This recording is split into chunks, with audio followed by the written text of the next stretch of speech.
আসসালামু আলাইকুম এভরিওয়ান, কেমন আছেন সবাই? আশা করছি ভালো আছেন, আমিও ভালো আছি। সবার জন্য অনেক অনেক দোয়া ও ভালোবাসা থাকলো। দুপুরের রান্নার একটা ভ্লগ নিয়ে আসলাম।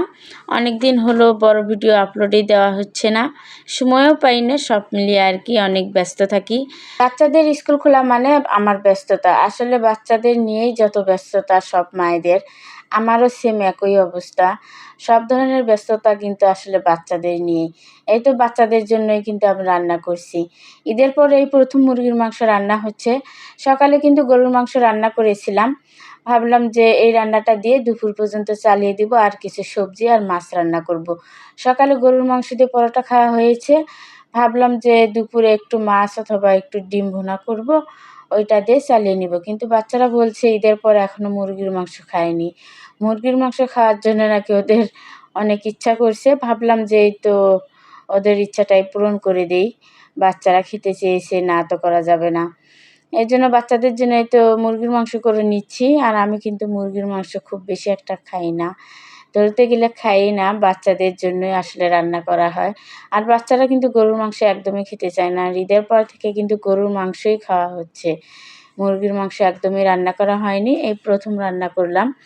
বাচ্চাদের অনেক বেশি পছন্দ মুরগির মাংস, ওদের কাছে আর কি ভালো লাগে, একটু নরম হয় তো এই জন্য ভালো লাগে। আর এই তো রান্নাটা করে নিচ্ছি, রান্না করতে করতে ভিডিওটাও করে নিলাম। এই তো অনেক ধরনের মশলা কিন্তু দিয়েছি এখানে, সব ধরনের মশলাই মাংসের। আর রাঁধুনি রেডি মিক্স মশলাটাও কিন্তু দিয়েছি মুরগির মাংসের। আর ওই মশলাটা দিলে কিন্তু অনেক ভালো লাগে। আর ওই মশলার মধ্যে কিন্তু সব ধরনের মশলাই থাকে, মাংসের যত মশলা থাকে, তারপরেও কিন্তু বাড়তি মশলা সব কিছু দিয়েছি। মশলাটা কিন্তু অনেক সুন্দরভাবে এই তো কষিয়ে নিয়েছি। এখন মাংসগুলোকে দিয়ে দিব, মাংসগুলোকে দিয়ে খুব ভালোভাবে কষিয়ে রান্না করে নিব। আর আমি এমনিতেই রান্না করে নিই, আর এভাবে রান্না করলে কিন্তু ভালো লাগে। আসলে রান্না সবই একই, সব ধরনের রান্নাই কিন্তু ভালো লাগে, সবার রান্না প্রায় একই, শুধু ধরনটা আলাদা। যাই হোক, মাংসগুলোকে এই তো মশলার সঙ্গে খুব ভালোভাবে মিশিয়ে নিচ্ছি। অনেক সুন্দরভাবে মিশিয়ে নিব যাতে মশলাগুলো খুব ভালোভাবে মাংসের মধ্যে লেগে যায়। এইভাবে মিশিয়ে নিয়ে অনেক সুন্দরভাবে মাংসগুলোকে আমি কষাবো। আর মাংসটাকে কষিয়ে কষিয়ে অনেক সুন্দরভাবে অল্প আঁচে রান্না করে নিব। আর খুব ভালোভাবে কষিয়ে রান্না করলে কিন্তু মাংস রান্নাটা অনেক মজা হয়। এই তো ঢাকা দিয়ে দিলাম, ভালোভাবে মিশিয়ে নিয়ে এই তো আবারও খুলে দিলাম। আমি কিন্তু অনেকটা সময় অফ ক্যামেরায় আমি কষিয়ে নিয়েছি, তারপরে এই তো মাংসের ঝোলের জন্য পানি দিয়েছি।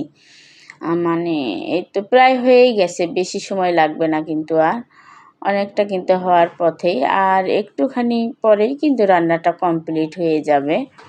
এই তো রান্নাটা কিন্তু হয়েই গেছে। আর এদিকে এই তো সকালে তো গরুর মাংস রান্না করেছিলাম, এতটুকু ছিল। ভেবেছিলাম যে দুপুরে এতটুকু দিয়ে চালিয়ে নিব, আর সাথে কিছু মাছ অথবা ডিম রান্না করে নিব। কিন্তু বাচ্চারা মুরগির মাংস খেতে চেয়েছে, তাই সব কিছু বাদ দিয়ে মুরগির মাংস রান্না করে নিচ্ছি বাচ্চাদের পছন্দ মতো। আর যেহেতু ওরা খেয়ে আবার স্কুলে যাবে দুপুর টাইম, এই জন্য তাড়াহুড়ো করে রান্নাটা করে নিয়েছি কিন্তু।